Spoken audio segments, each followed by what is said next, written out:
Today we're going to install the Ionic 5-inch curved oval on this 2019 new body style Ram 1500 crew cab. Now this is the same install whether it's black or stainless steel. Let's go ahead and get started.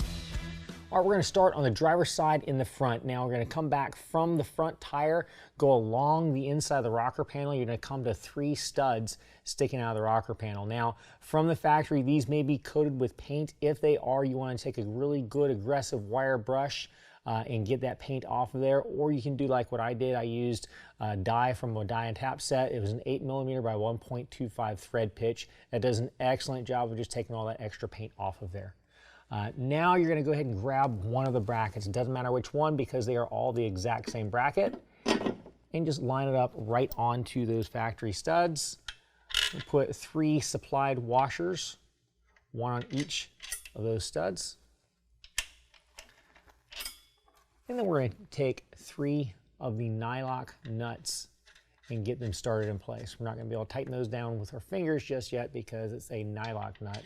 So we're going to have to use a wrench and ratchet to get those kind of snug into place. We're going to snug them down, but we're not going to tighten them down just yet. We're going to wait until after the board is on top before we tighten anything down.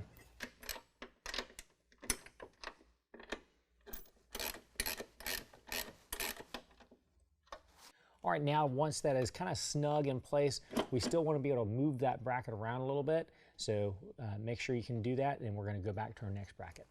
Now as we move along the rocker panel back towards the rear, you're going to come across another set of 3 studs. Grab another bracket and line that up to those 3 studs. Again, just like the front, we're going to install the 3 flat washers and then loosely put on 3 nylock nuts. Don't tighten them down all the way.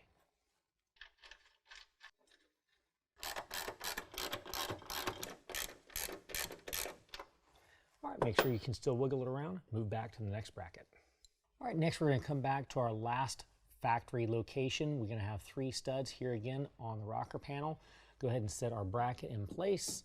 Again, before we do this, make sure that any kind of paint that's on those studs is removed from those studs. And go ahead and install your 3 flat washers along with your 3 nylock nuts. Again, make sure that they're not tightened all the way down and that you can wiggle that bracket around before you install the bar.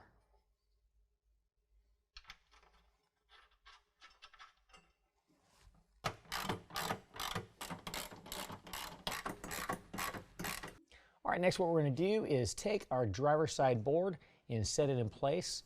We're going to go ahead and shift our brackets around to where everything lines up as far as the holes go. All right, now you may need to get your brackets wiggled around in order to line up the holes in the board, but once you get that lined up, go ahead and take your bolts that are supplied with the lock washers and flat washers already attached and line them up into the bar. Don't tighten anything down just yet. Make sure all of the bolts are lined up and started, and then you can go ahead and tighten down the board to the bracket, and then after that's done, tighten down the brackets to the truck. All the brackets tighten down the exact same way.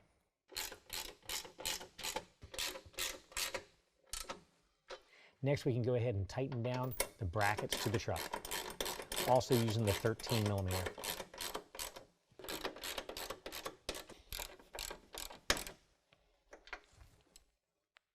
Repeat the same process on the opposite side. Well, that concludes the installation. If you have any questions, call the experts or visit us online.